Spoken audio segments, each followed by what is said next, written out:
గుంటూరు జిల్లాలోని దుర్గి మండలంలో ఉన్న అడిగొప్పలకు చేరువలో ఉన్న ఒక గ్రామం నిదానంపాడు.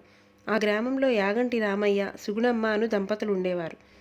ఊరి పెద్ద అయిన రామయ్య సకల ఐశ్వర్యాలతో, కీర్తి ప్రతిష్టలతో, అనుకూలవతి అయిన అర్ధాంగితో ఉన్నతమైన జీవనాన్ని కొనసాగిస్తున్నప్పటికీ సంతానం లేకపోవడం ఆ దంపతులను ఎంతో ఆవేదనకు గురిచేసింది. వీరి బాధను చూడలేక సాధువు రూపంలో వచ్చిన పరమశివుని ఆజ్ఞ మేరకు తీర్థయాత్రలు పూర్తి చేసిన ఆ దంపతులకు మూర్తయ్య, లింగయ్య, వెంకయ్య, నరసయ్య అను నలుగురు పుత్రులు జన్మించారు. పుత్ర సంతానంతో సంతోషంగా జీవిస్తున్నప్పటికీ లక్ష్మీగలతో కలకలలాడే ఒక ఆడపిల్ల ఉంటే ఎంత తృప్తిగా ఉండేది అని సుగుణమ్మ నిరాశ చెందుతూ ఉండేది. కొంతకాలానికి వారి కులదైవమైన శ్రీశైల మల్లన్న, భ్రమరాంబల ఆశీస్సులతో ఆడపిల్ల పుట్టింది. ఆ ఆడపిల్లే యాగంటి రామయ్య, సుగుణమ్మల గారాల పట్టి నలుగురు అన్నదమ్ముల ముద్దుల చెల్లి అయిన మన నిదానపాటి శ్రీలక్ష్మి. చిన్నతనం నుండి భగవంతుని సేవ యందు మక్కువ కలిగిన శ్రీలక్ష్మి నాగమయ్యగా పిలువబడే సుబ్రహ్మణ్యేశ్వరుడి పుట్టకు పూజ చేస్తూ, పాలు పోసి, గోమాతకు సేవ చేసి భక్తి శ్రద్ధలతో ప్రతిరోజు గోపంచకం సేవిస్తూ ఉండేది. ఇదిలా ఉండగా ఒకరోజు రామయ్య గారి పశువులశాలకు ఒక ఆబోతు వచ్చి చేరింది.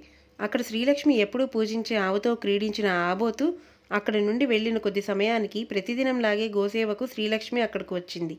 ఎప్పటిలానే పుట్టలో పాలు పోసి గోసేవ చేసి గోపంచకం సేవించింది. దురదృష్టవశాత్తు గోపంచకం సేవించిన శ్రీలక్ష్మి మాయాగర్భం దాల్చింది.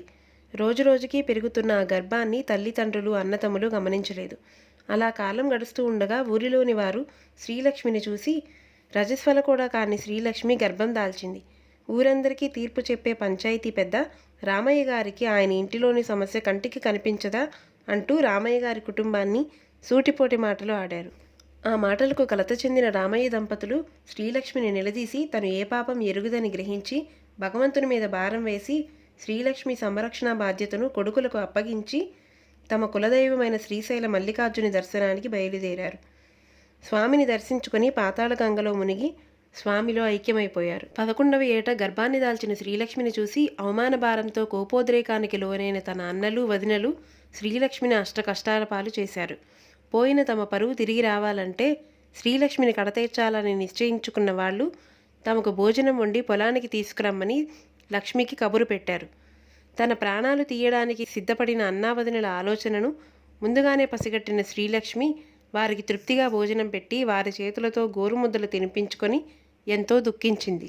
ఆ తరువాత నిండు గర్భిణి అయిన శ్రీలక్ష్మి మండపైకి ఎక్కగా తన నలుగురు అన్నలు కపట ప్రేమను చూపుతూ కట్టెల మోపులు అందించారు. అదును చూసి తన ఇద్దరు పెద్ద అన్నలు కట్టెల మోపుకు నిప్పంటించారు.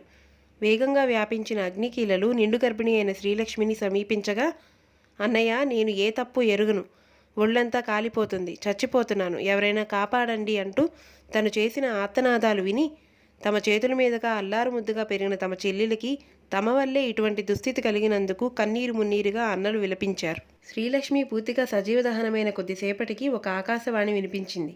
అన్నలారా, గ్రామ ప్రజలారా, నా గురించి ఎవరూ చింతించకండి. శాపవశాత్తున కారణజన్మురాలినై శ్రీలక్ష్మిగా అవతరించిన నేను పరమేశ్వరుని అర్ధాంగి అయిన పార్వతీదేవిని అని తన శాప వృత్తాంతాన్ని గురించి ఈ విధంగా తెలియజేస్తుంది. ఒకసారి పార్వతీ పరమేశ్వరులకు వినోదాన్ని అందించదలిచిన ప్రమదగణాలు గణపతితో సహా ఒక్కొక్కరుగా ఆది దంపతుల ఎదుట నాట్యం చేయనారంభించారు. శిలాద మహర్షి పుత్రుడైన నంది తన వంతు రాగానే నాట్యాన్ని మొదలుపెట్టారు. నంది నృత్యాన్ని చూస్తున్న పార్వతీదేవి పరమేశ్వనితో, నాదా, నందిని చూడు, తలపై కొమ్ములు, మెడలో డోలు, వీపును మూపురం, వంకరవాలం, ఇప్పుడు ఈ విచిత్ర నాట్యం అంటూ పరిహసించింది. అది చూసిన శిలాదుడు పార్వతితో, జగజ్జనని, ప్రమదగణాలు నాట్యం చేస్తుండగా ప్రత్యేకంగా నా బిడ్డను చూసి ఈ పరిహాసం ఎందుకు తల్లి అని ప్రశ్నించాను. అందుకు బదులుగా పార్వతీదేవి, మహర్షి, ఇతనిని నవమాసాలు మోసికన్నది మానవ కాంతేనా అంటూ పరిహాసంగా తిరిగి ప్రశ్నించింది.